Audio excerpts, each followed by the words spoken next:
Welcome to Haunted Homebodies, where Halloween isn't just a day, it's a lifestyle. I'm Ashley. And I'm Sarah, and we're your guides through the delightfully dark corners of comfort horror.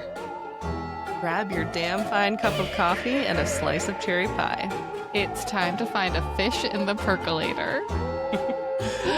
That line is so over my head, I don't even know what that means. Is that in the pilot? Did I miss it?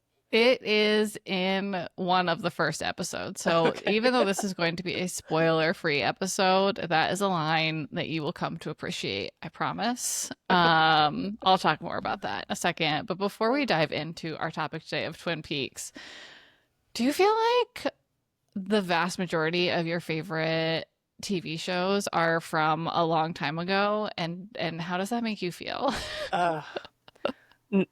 My favorite everything. I don't know if I'm just so nostalgia fueled, and I don't know that that's like super healthy. But 90s, 80s, like anything that looks like a different era is not set in present day, that either is old or looks like it old. Like Stranger Things is a great example where it's set in the 80s and is over the top in terms of trying to be nostalgic, and I just eat it up, anything like that. And how do I feel about that? Yeah, I don't know that it's great, because like, do I just not like the time we're living in? Kind of. Yeah, it's not awesome, especially right now. It's pretty tough out there. So maybe that's part of it. It helps feed that escape factor of going to a simpler time, a nicer time, a more fun time, more whimsy. I love that. I was talking to someone that I work with a few months ago about my top 3 favorite shows, which are Twin Peaks, we're going to talk about today, Buffy the Vampire Slayer, and West Wing, all of which are 90s shows, none of which I saw when they were first on. So the nostalgia factor is what you're talking about for me. It's not the nostalgia of having watched them when I was younger and returning to them. It's the nostalgia of like the time they were set in and what it looks like. But this man's response, he said, "Oh, so it's all just been downhill for you since then." Yep, thanks. Yeah. Pretty much. Is that how you feel? Yes and no. It's so interesting because, like, aren't we living in the era of like peak prestige television? Or maybe that has passed a little bit, but like was very recent, right? Like all of these shows that were that I just referenced were just on cable television or on network television. They were all on network television. And so they were so limited in ways in which I'll really get into with Twin Peaks. And then we've got HBO and Showtime and all of these things that can be done now on TV, yet it hasn't ever felt as magical to me. Yeah, maybe that's part of it though, like the limitation and I don't know, the confines of it just are cozier. Yes. The cozy container. It's not just this vast streaming. X-Files recently, like so cozy because of the time it's set. Yeah. And everything else. Well, I'm going to do my best to not make this episode about me because this is your episode.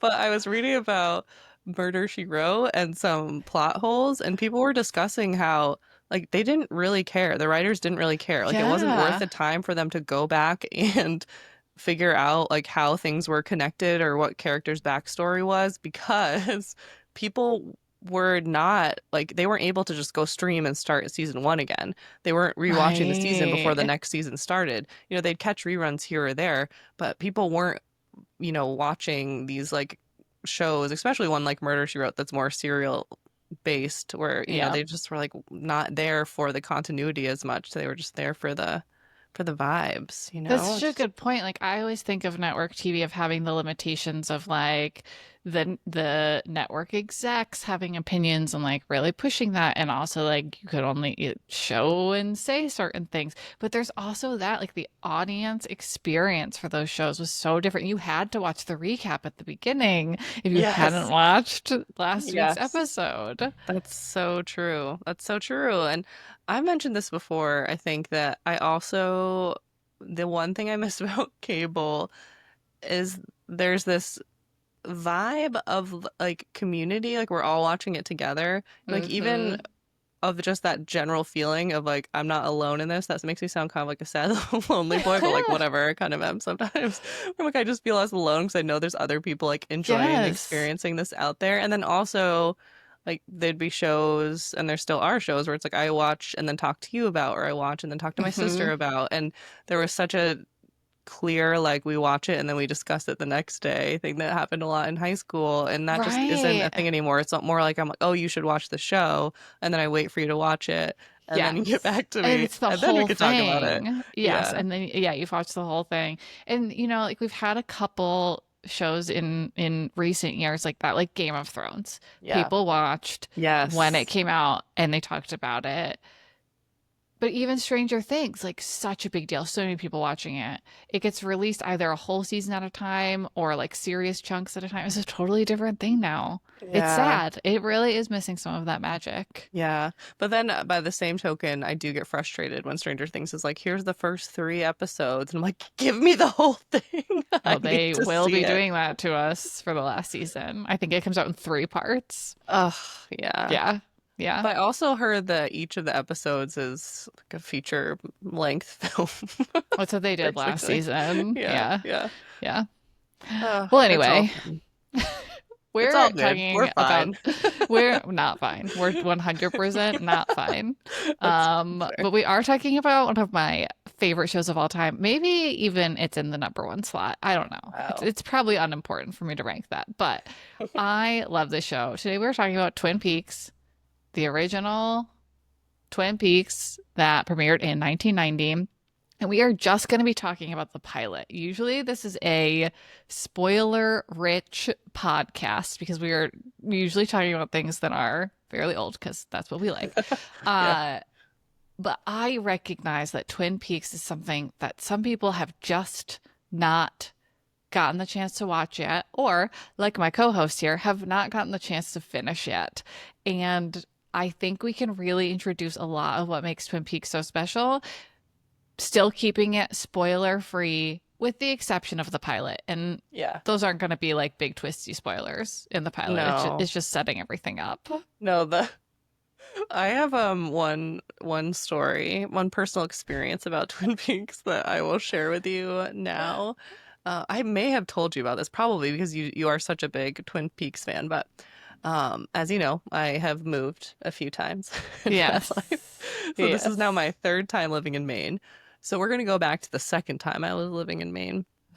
I sold my house.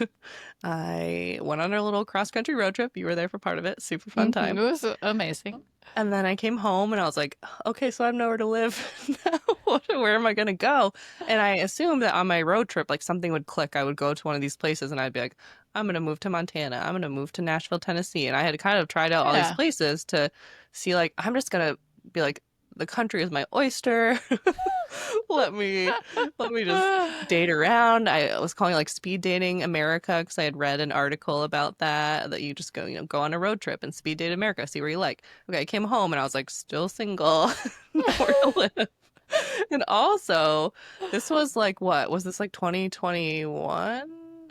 I'm a little hazy on my years, but It must um, have been. yeah, we'll say Yeah. 2021. Housing was really tough. You couldn't really go view apartments because of COVID. They were just kind of like, here's a picture. Do you want it? Because, oh, there's Mm-hmm. only one apartment available. So I had nowhere to live. This is becoming a really long-winded story, but I'm just gonna keep pumping along here. So I applied for an apartment in Portland, Maine. It was like the first one I had seen in my budget that had become available that was dog friendly. I got a call the next day while I was driving to my little temporary job, and they were like, "Hey, you got the apartment." So I was like, "Okay, I'm moving to Maine." So I moved to Maine, and Oh. basically the real reason why I sold my house, this is like not no longer a Twin Peaks episode. This is like get to know Ashley's demons episode. Um, so I sold my house because I was like in this small town. I wasn't meeting anyone. I had like dated a farmer. He was okay. It didn't work out. I got to meet that Um, farmer. you did? You No one met remember? him. No. Like we like literally went out to see him. Like he was out on his He was like tractor, like farming. He on was the always farming. fields. Yeah. And he like talked to you out loud? He was so shy. I wish. Barely. Okay. Yeah. Yeah, I mean, I can't even like remember the details. That's like how exciting this was to me. Anyway, that ended. And I moved from my house because I was like, if I stay here, I'm gonna die alone. So it was like I need to like go to somewhere where there's people. Um, Mhm. people out there. Can't just live alone. I could live alone in the house with my dog. We had a pretty good life, but I just like I Sure. wanted to be in a Yeah. relationship. So moved to Portland, Maine, and I got on the dating apps. So woof. Okay. I'm Woof. excited to see where this goes right now. You don't know like this whole No. oh man, this is a real long lead up to a very small Twin Peaks anecdote. So I'm on the dating apps. I hate them. I'm not a person who likes to date. Uh I was really only on Hinge, which felt like a little less toxic, but people still would just like send like mean stuff or just like really gross Hmm. stuff. And I was just very selective about like who I would go on dates with. I've been on 3 dating app dates. I ended up like dating, like being in a relationship with 2 of them, one of them being the farmer. So like I had a pretty good return. Like I wasn't just going out to be like, let's see how it goes. I was someone where I was like, I'm pretty Hmm. sure that like we're gonna at least have an okay time. So I'm messaging one person. I'm like loyal. I'm a one man gal, okay? Even on my dating apps, I'm like usually my concentration's on one or two Sure. people at most. So I'm talking to this one guy. He seems cute enough. It's like heading towards like, okay, we gotta like, are we gonna go out or are we not?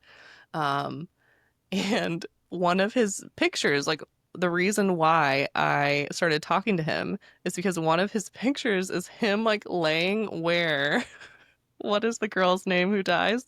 Laura Laura Palmer Palmer. laying where they found her dead body. He's like laying there. And I had just started watching Twin Peaks randomly. And I was like, is this a sign? So we talked about it and I was like, oh, I'm like really liking this new show. I'd been watching it. Like, it's right up my alley. And he said something back like, oh, Twin Peaks like is my alley. Like he was a super fan. He was a super Okay. fan. And Uh-huh. so he was telling me like about that whole trip and all the places he went. Like he went to where they filmed it. I don't know where that is. You probably do. And like took all these All around the photos. Pacific Northwest. Okay, yeah, that like is where the actual show took place. So that's Yeah. cool.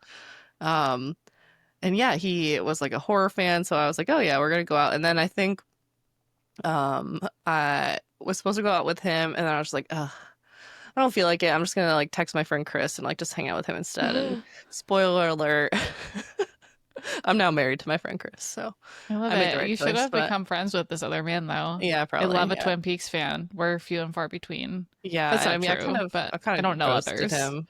He was like, Okay. oh, are we still going out tonight? And then I just was like, delete app. Bye. Not my best moment. I don't love a ghost, but I really It had no reason as to happens. like why I wasn't going to go out with him aside from like Yeah. social anxiety. But Yeah. it's I okay. get We it. probably wouldn't have gotten You don't owe married. him anything. No. Yeah. I'm good with what I got. I would have Thanks really Chris, for enjoyed hanging talking out to with him me. about one thing. Yeah, yeah. And I would have yeah, I wanted to go out with him mostly because I was like, oh my gosh, a horror friend. Like I just want a horror friend. Yeah. So I'm sorry for that 15-ish minute little story. But that's I love literally, it. I was watching Twin Peaks. I continued to watch it, and then I didn't finish it. I think because it left Hulu or my Hulu trial ran out. I think that's why. Oh.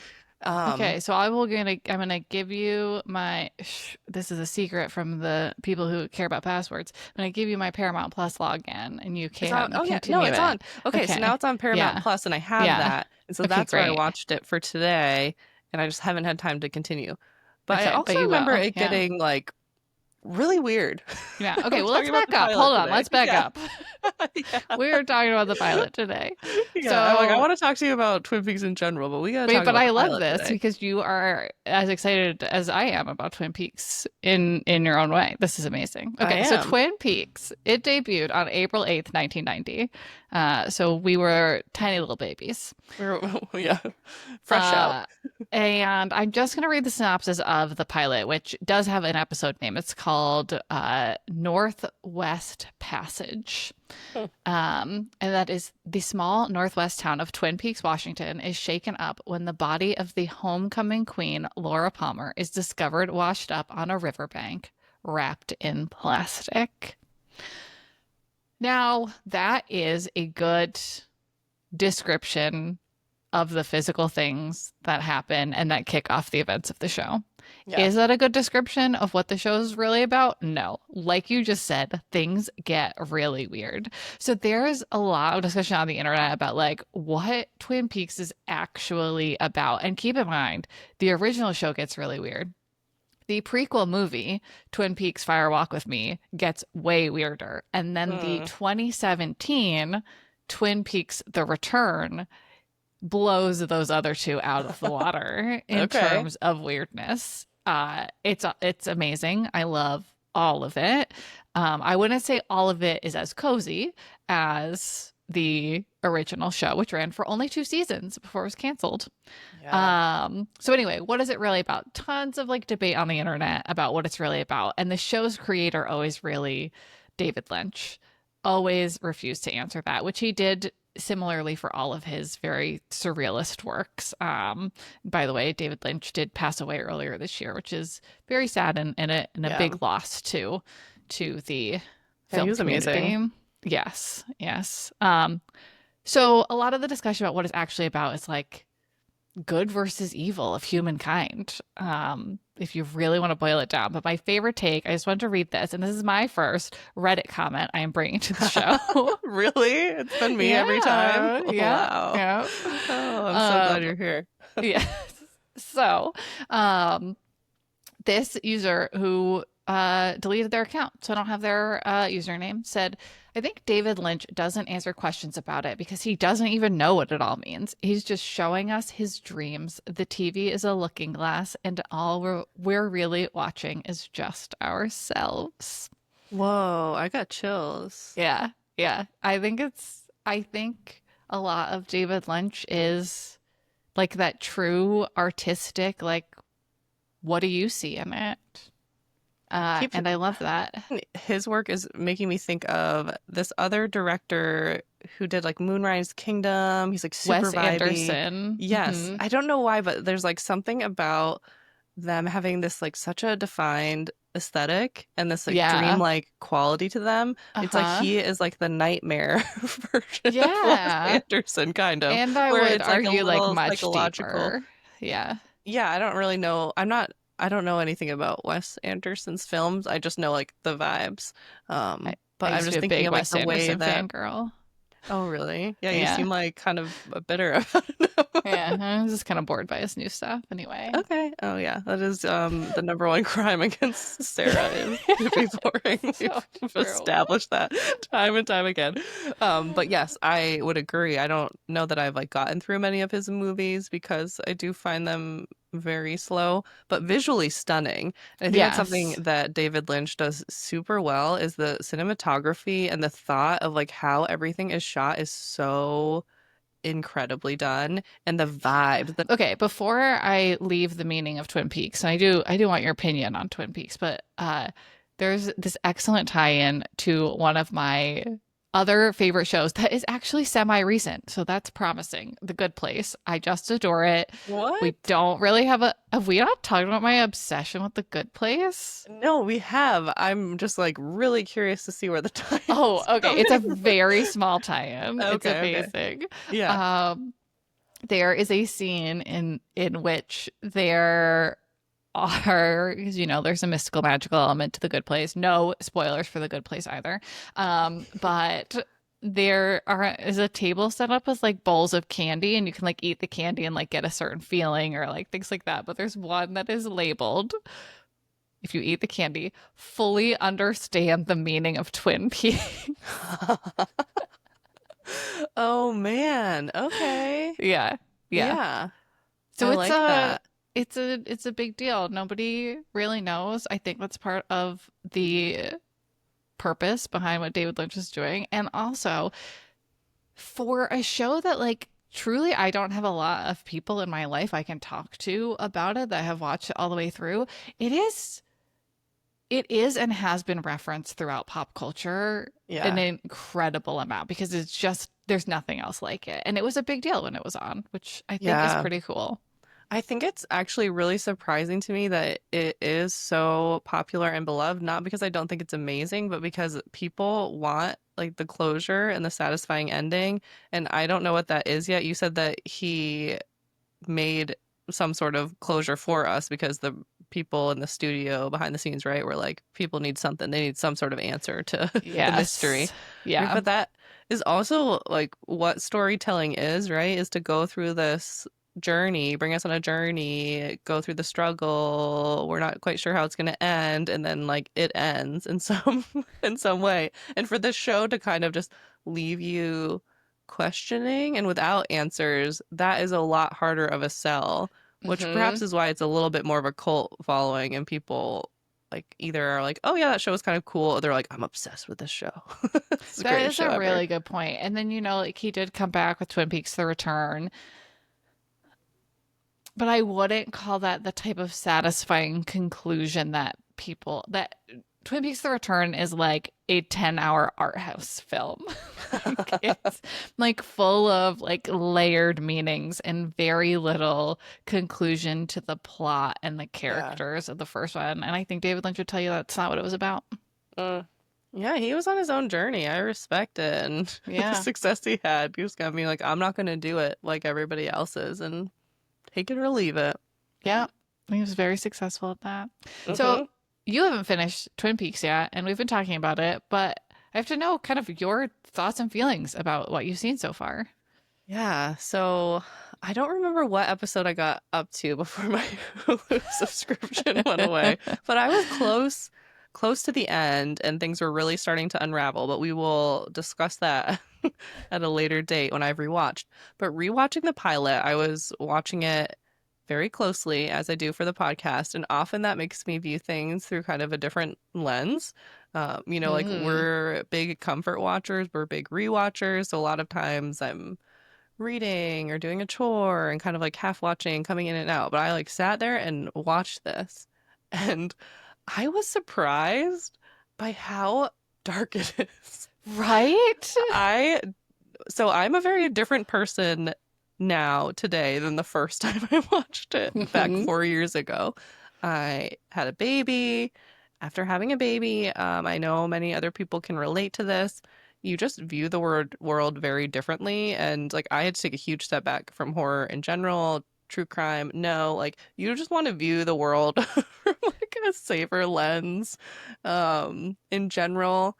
And I've been able to like dip my toe back in, but I definitely view things like in a very like more anxiety conscious way.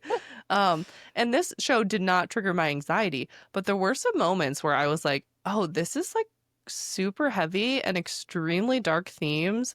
And then it's like presented and it's like boop doop doop doop kind of like, look at all these donuts and oh we're having fun and I'm so charming and look at this like really charming town, but also just this like weird montage of like just sawing wood. I mean, don't get me started on the opening credits. I could do an entire podcast episode on how much I love the opening credit. I do want to talk about them because I love them and I don't know why. It's literally just cutting wood up and it's like a very industrial There's a bird, there's a random sequence. bird, there's the It's so waterfalls, weird. but there's Yeah. also like the most amazing music you have ever Yes. heard. It definitely has ASMR vibes. It's just something about it. Like I'm like Yes. mesmerized by the whatever spiral saw, whatever you call it, going through the wood and the sparks coming off. And I'm like, where are we going? Oh. And I really love the typeface. The Oh colors yeah. are weird, You but like kind of accidentally were branding us like Twin Peaks for a while, like just because that's yeah. what that's what you Probably were was drawn to. subconscious. Yeah. I really Yeah. like it. It's different. It's not like other title cards that you see out Hmm. there, and I love it for that. And it's so stark with this kind of quirky color scheme, and then just this like very blasé, but like also lovely backdrop. I don't know how to describe the town. It's so fascinating to me because it's so shitty and has like so many scummy people and then like so many lovely people. I guess it's just like a real small town. Truly, truly so much like a real small town. And like any show, there are character arcs and surprising things about some of the characters. This is a spoiler-free episode. Maybe a future episode I'll just do like comparisons of where a character started to where they ended in Twin That would be a good Peaks. one. I like Yeah, that. yeah, because there's some really interesting things. But so I think that the main character really exemplifies what you're talking about. This like jarring juxtaposition between this like kind of like la-di-da delight in a lot of things and like cute parts of the small town with like incredibly dark themes. This is not a murder like in Murder She Wrote where they solve the No. murder and everything's fine. This is a pillar of the community, homecoming queen was friends with everyone and volunteered, and like everyone in the town knew her, and everyone is so upset. Like this is so dark. And so the main, I would consider him the main character of the show, Special Agent Dale Cooper, who I think is my favorite TV character of all time. He finds delight in everything. Like we first meet him, he is talking on a like physical tape recorder in his car driving into town to his assistant Diane, and he's like, I have got to find out what these trees are. Like he loves the trees in the Pacific Northwest. I mean, his like he goes, excuse me, but this is a damn fine cup of coffee. Like he just delights in these small moments, which is amazing. But also, he's an FBI agent who is trying to solve actually a series of murders. So it turns out in the pilot, here's a pilot only spoiler, that Laura Palmer's murder is connected to some murders in some other states. That's why the FBI is involved. And it's like he encompasses all of that even in just his one character. And it got me thinking, like, is that commentary on kind of what we all have inside of us? Is that like you need that to find that delight when you have such a heavy and emotionally taxing job? What's your take on that, and on Special Wow. Agent Dale Cooper? I also was a bit surprised watching it for the second time because the first time I was completely on the side of he is delightful, he's quirky, he's so sweet, he's so cute, and I think all of those He things is are pretty true. cute. Yeah, he is delightful. That's a great word to describe him. But there are also times where he is very cold in the way that he communicates, very clinical, and I found that Hmm. really jarring. Like when he was talking to, I don't remember the girl's name, but she was another victim. She had survived, but she's really not doing well. Ronette Pulaski. Ronette, It's a what a great name. name. Yeah. Ronette Pulaski. But yeah, she went through a horrible ordeal, extremely dark, was Hmm. not doing well. And just the way that he was talking to like the the nursing staff and interacting with her, it was like all business. And there just like was this lack of empathy that you do associate with law enforcement. I think that added such a unique complexity to his character because you like he is like more endearing toward a cup of coffee or like the diner waitress who gave it to him because and like more endearing about like donuts on the table, and then there is a assault victim who almost died and is clinging to life, and he's like not really showing a whole lot of like sensitivity or sadness about it. Maybe that's just part of it is that he is just this like positive and he's just like, well, I'm just here to do my job and I got to figure out these things. And he I think there are a lot of people who do that type of work who can't get too absorbed. Like the poor police officer who found what they think is the scene and he's crying and he's talking to like the cute Andy. little secretary. He's just weeping because Lucy. he's so upset. I Yeah. know. And that I is like know. and I'm sure that was deliberate to show this contrast between this FBI agent who's just like kind of all business and gathering these details and keeping a clear head. And this poor local policeman who probably hasn't really seen anything really bad in Right. his whole career. And he just is thinking about like the awful thing that these women went through. And one of them is now dead, and I don't know the whole story yet, so I can't provide a spoiler here. But That's the story is like what he thinks. And I don't know, it's just really interesting how they have these complexities within characters that they're able to reveal in one episode, and then also these contrasting characters just like within the community themselves. They're all so different. It's really interesting.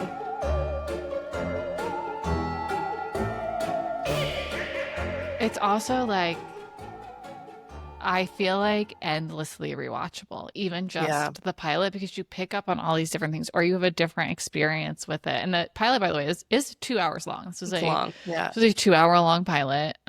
Totally worth it. It's amazing. Um, we talked before about the difference of like, so this was on a network. This was on, I don't know, maybe CBS. I don't remember. Irrelevant. And I'm curious if you think that Twin Peaks would have been really different in this like era of prestige television. Now, you have not seen Twin Peaks: The Return, and I don't think that is necessarily what David Lynch would have given us as a TV show or at the start of a TV show back in 1990 anyway. So do you think that like it would have worked better on something like an HBO or a Showtime? Or do you think like some of the magic is that they're trying to create this like really cram this incredibly lofty show and ideas into the constraints of like a network television that was also kind of like a soap opera about teenagers in high school. That's true. Yeah, I don't know. He comes across as someone who would have just like done his thing no matter what. So I feel like if you plucked him out of his time period and his network and his limitations and like plopped him in somewhere else, part of me thinks that it would have been pretty similar and it still would have had that like not so tangible quality to it. Like he seems like he was the type, and I'm no expert, but seems like he's the type where he's like, this is what I want to do, and would kind of be a little bit like not I'm like trying to explain it. He's not willing to just bend and change just because of like outward pressures like some other um Hmm. creators might have just been like, whatever, I don't want to deal with it, or I have to do what you say. Like he just seemed like he was like, well, this is me and people are gonna like it, so Yeah, take it or leave it kind of thing. I think that is very true. And similarly, or along the same train of thought, though, I do think there's something about the limitations that were placed on him that adds to some of the magic, right? Like it leaves some more mystery in than maybe he would have leaned into So expand on that for me, otherwise. because I think you know more about it than me. So I'm curious, like what kind of limitations are you referencing specifically to this show? I mean, they can't even swear. They can't even like seriously swear. They barely show Laura's like dead face. There's very little violence, and when it is, it's, So you mean kind like of in like terms of it being comical. like PG-13, Yeah, basically? exactly. Yeah. Hmm. Well, were his other works like more racy? So this is Like my movies and confession: stuff? is I'm obsessed with Twin Peaks, and I haven't seen his other Oh. movies. I don't know. Yeah. I've got to. They're on my I'm list. I meant to curious. before this episode. Do you think you would have liked the show if it was like rated R, if it was boiled down to a rated R, say, Mm. 2 hour movie or a trilogy, and he could have done whatever he want? Like, would you have liked it as much? Would it have been as cozy if they were just dropping F-bombs and slicing and dicing? I don't think so. Yeah, I don't Like, think I so think it's either. kind of perfect as it is. Yeah, yeah, and Hmm. it's such an interesting thing because no, there isn't a lot of overt violence. There is not a lot of blood. There's not a lot of gore. But if you're paying attention and It's you're listening dark. to what they're It's saying, so dark. it is one of the darker things I've watched in a while. That's usually not what I go for because that kind of theme and vibe generally is just like too bleak for me, but this show really is able to walk that line between like presenting an extremely dark scenario and then also piquing your curiosity and having whimsy somehow. Well, I Having think a there's little bit like of a whimsy. like a hopefulness to a lot Yeah, of it also. It's not so like while it is kind of a jarring juxtaposition sometimes, it's not just that like there's the dark and there's the light. I right. think there's like an optimism Yes. to some of it. Um like that's present in some of the characters. Yeah. Like Andy, the cop who cries, like he obviously thinks Yes. everyone is good and And the that's a good, sheriff, yeah. yeah, the sheriff, like Ugh. I just have faith that like him and Dale Cooper, like they're gonna figure it out. Special Agent Cooper, excuse me. Like they're going to figure stuff out. Like I feel like we're in good hands. Like they make us feel like we're in good hands. We're not dealing with like some shady police department Mhm. and at least that's how it comes across in the beginning to me and maybe they'll betray me. I don't know. But they are giving me this vibe of like we're in good hands, like some sort of justice will be served and if it can't be served, like they've done everything they can to try. I love that. And if it's important to say his full name, Special Agent Dale Cooper, is also important to say the sheriff's full name, which is Sheriff Harry S. Truman. Oh, Harry S. Truman. I do remember chuckling about that. I forgot. He's So good. cute. He's also cute. I And know. having an affair? Question mark? Is that I think it's like a is she secret married? tryst. Okay. No, I her couldn't tell if husband she is dead, and I'm pretty sure that's Oh, already okay. established in the Yeah, pilot. yeah, I Yeah. can't remember, but I was Yeah. like, there's okay, so they're just secret. Because is he Yeah. married? No. There's I no mean, adultery. there's Okay. tons of adultery in the Right, show, right, but like not which they them. establish I in the think that's why I'm pilot. getting like Yeah. there's some wild love triangles going on already. I mean, the It's a lot. triangles, I don't even think have enough sides for what we're Quadrangles, yeah. talking about with some of them. Pentagons. It's like soap opera-y It at some is. points. Like I was, Campy. I mean, yeah, I feel like it's safe to yeah. call this campy in some ways. I I'm bringing up Murder She Wrote again because of who I am as a person. But I saw someone reference it as campy and it made me think of this show and being like, this is kind of campy too, because we think of campy a lot of times as just the over the top version where it's just like Hmm.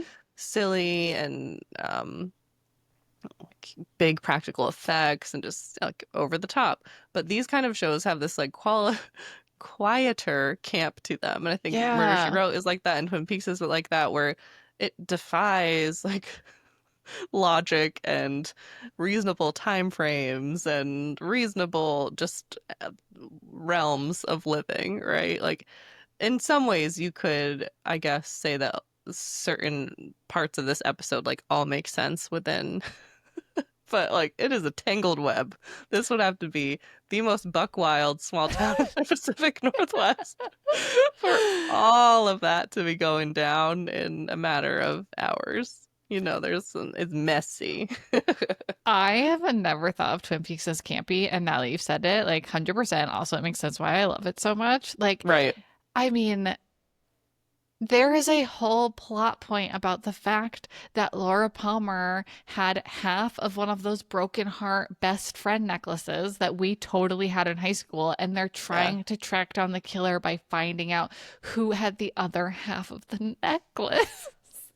Yeah, and there's the mom's having a dream about someone like uncovering it. Like, like Oh, we yeah. kind of get answers and then are left with a question, right? Isn't that the cliffhanger of the Hmm. mom waking up screaming because she sees someone grabbing the Yes. necklace out of the dirt? So it's like a dream premonition. We don't really know. Yeah, we haven't gotten into any of the paranormal stuff in the pilot, but It's in there. it's coming, guys. It's It's coming. coming. They're warming us up to it. Yeah, this show is a wild ride. I'm It excited to truly keep is. going. I am excited for you. I'm excited for me in this rewatch. It is amazing. I have two last thoughts to share before we go into my game today. One is one of the first notes that I wrote down for myself when rewatching the pilot for this episode was almost exactly, in fact, I think it was word for word, exactly what I wrote down for our episode 2 weeks ago for I Know What You Did Last Summer. What? How? For both of them, I just wrote what a cast, Oh which yeah. right, Yeah. right, what a cast. Like I was thinking for both of these things, in very different directions. Were they such a big deal at the time just because it was such a hot cast? I mean, both that show, this show, and that movie. Yeah. So anyway, I thought that was a really funny tie-in and zero other tie-ins. So that's hilarious. I don't think I remember thinking, wow, this cast is hot, but I could see it. I could definitely see that. One thing that I had a complete different reaction to some characters that are definitely not supposed to be hot, and you're gonna have to help me remember this so I can articulate this because it's kind of funny. I was watching, and we're introduced to a lot of characters, Yes. a lot, and there's a lot of names to keep track of. So like even when I'm paying attention, like I should have had a notepad so I could have articulated things better on this It's a episode. lot. There are two characters that are relatively minor in the pilot, but from having watched some of the show, I know that they take on bigger roles. One of them is he's like the gas station Ed. owner, Ed. Okay. And Yep. his wife's name is Nadine. Nadine. Okay. Yes. Ed and Nadine. Yeah. We are introduced to them, and I am like, holy mother of, I'm trying to like figure out a way to say this without using the Lord's name in vain because I'm not religious or I like I'm like, holy mother of Christ. Uh I recognize them immediately from this very bizarre Wes Craven movie called The People Oh. Under the Stairs. Huh. It is so weird. So I immediately look it up and I'm like, like, what are they doing? Like together again. That movie is reread, I'd seen it in like a long time ago, and it's so weird. And I read the Wikipedia plot description, and I was like, this is so messed up. It is such a crazy movie, but they are this awful couple, I'll just say, in that movie. And I was like, how did they just end up in this show again? Like, this is so weird. And I guess David Lynch, I think, had seen allegedly, this is alleged internet lore, I would say. He had seen them and he liked their chemistry together in The People Under the Stairs, and so cast them as a Oh. couple in this chemistry, not meaning like sexual tension, but like literal at each other's throats, like crazy kind Fascinating. of energy. Yeah. So that was a weird moment for me where I was like, oh my gosh, I know them. And that movie is one that just sticks with you where you're like, you will not forget them or how they made you feel in that film. Wow. Yes. So super random connection. And then of course, like, I'm on Reddit. and, and people are noticing that too and being like, oh my gosh, it's so and so and so and so. I can't remember anyone's names, but other people have noticed that too and thought it was super weird. And that's when I learned about the Oh. internet lore that there may be a connection Okay. in terms of seeing them in that movie. Because I think it was someone, of course, checked the dates and did more thorough research than me on this, but it would have possibly made sense that David Lynch would have seen that performance and then been Okay. like, I want them in my show. It's Cool. interesting. I Yeah. love that a lot. I I love that you had may, Twin Peaks trivia to bring to this. yeah, I may have you watch that movie just because it's like one of those things where you're like, I need to pass that on, pass that Yeah. drama on. It's not It's not like oh, it's disturbing. How do I describe that movie? It's got a creepy It's title. it's just so weird. It's like more off the wall, in many ways than you could ever imagine. But it's Okay. like Wes Craven, so he still is like, let's kind of make it a fun time, Okay. Yeah. kind of make it a Yeah. fun little adventure. Uh, I'll have to watch it. yeah. Yeah, yeah, we'll see. I'm like, I want you to watch it. Also, I'm like, should you Maybe not? not. No, you should Okay. watch it. It's weird. Because I wanted to talk about it sometime. But anyway, Okay. what was your last thought? So I just had to read one of my favorite quotes from the whole pilot and talk about this character a little bit. So at one point, there's like I think they're at the diner. Maybe it's like a town meeting. I don't remember. But Dale Cooper looks over and he sees a woman inside just cradling a log in her arms. And he turns to Sheriff Harry S. Truman and he goes, "Who's the lady with the log?" And the sheriff says, "We call her Log Lady." I love um, Log Log Lady. Lady is one of my favorite characters in the show. She's played by Catherine Coulson, who was a frequent collaborator of David Lynch. Catherine Coulson passed away shortly after filming Twin Peaks: The Return. And she was very sick at that time when she filmed it. And there is a documentary about her and going to film that. And it's not out on streaming yet. It's called I Know Catherine, the Log Lady.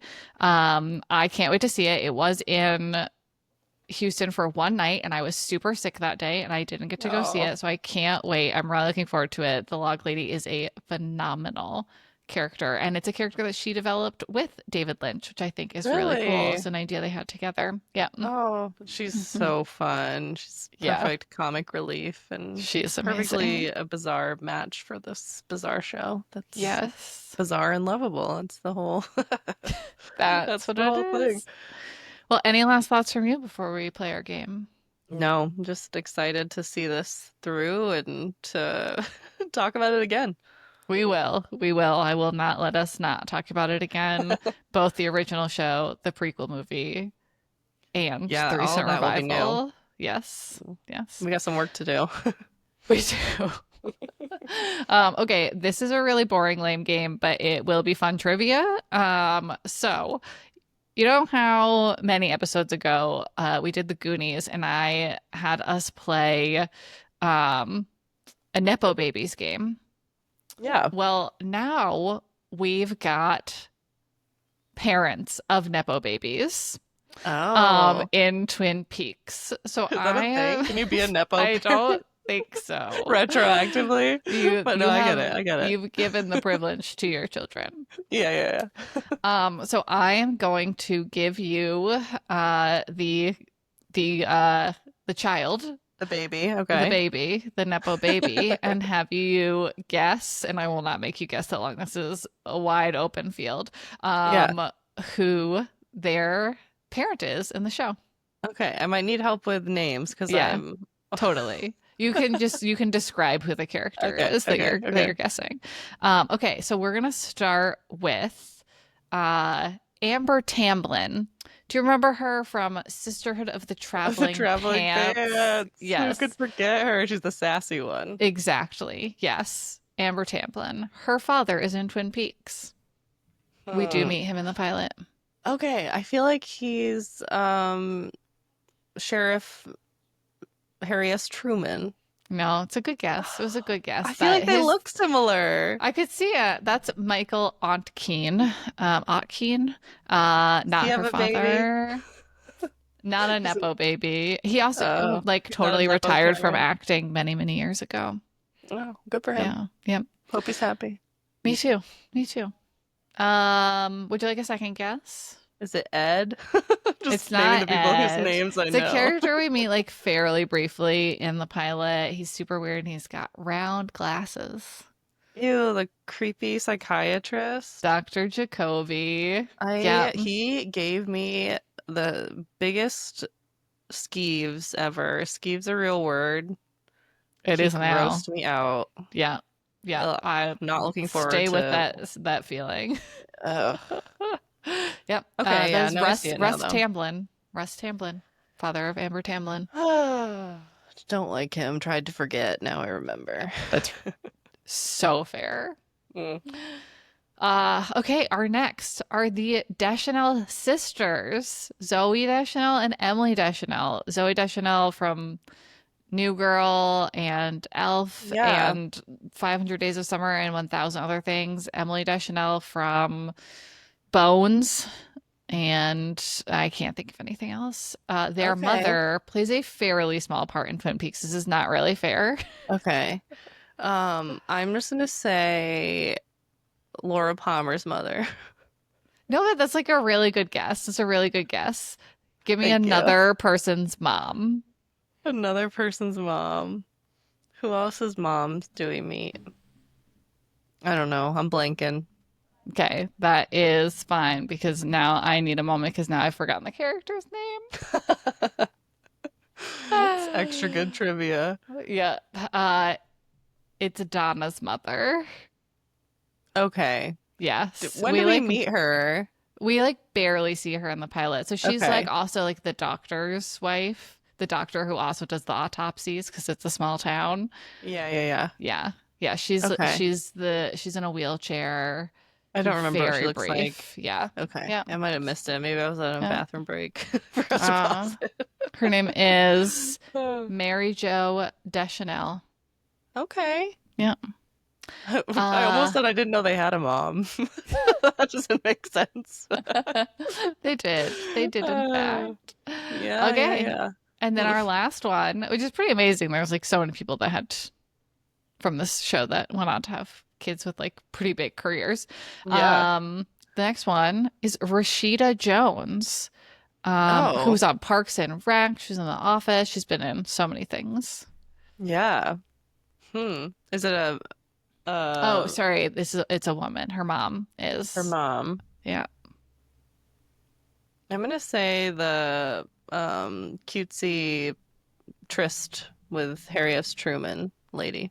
She runs the log show. This is how well I know this.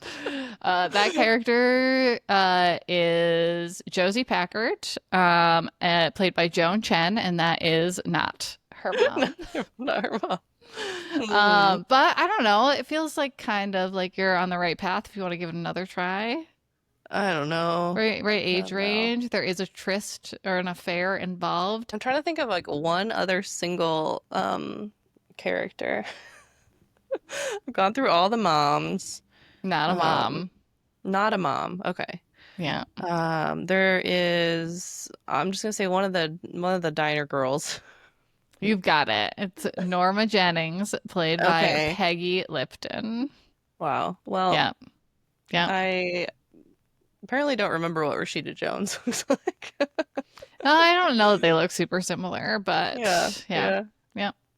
She's Yeah. a interesting looking person, not in a bad way. She just has like very unique features. Rashida Rashida. Jones. Yeah. Yeah. Yeah. But She also Diner has Mom doesn't. a she also has a famous father. Her father is Quincy Jones, who's like a famous record producer. Okay. Yeah, she's our only double Nepo She's a baby on that double. list. Yeah. Yeah. Yeah. Double bubble. Yeah. Well, that is all I had for the game. So, Ashley, what are we talking about next week? Sarah, next week we are doing our second edition of Little Terror. We are covering what is said to be the scariest episode of Are You Afraid of the Dark? We'll see you there. See you there. Bye. Bye. Thanks for listening to another episode of Haunted Homebodies. Make sure you like and subscribe wherever you listen to podcasts. And remember, when in doubt, just stay home.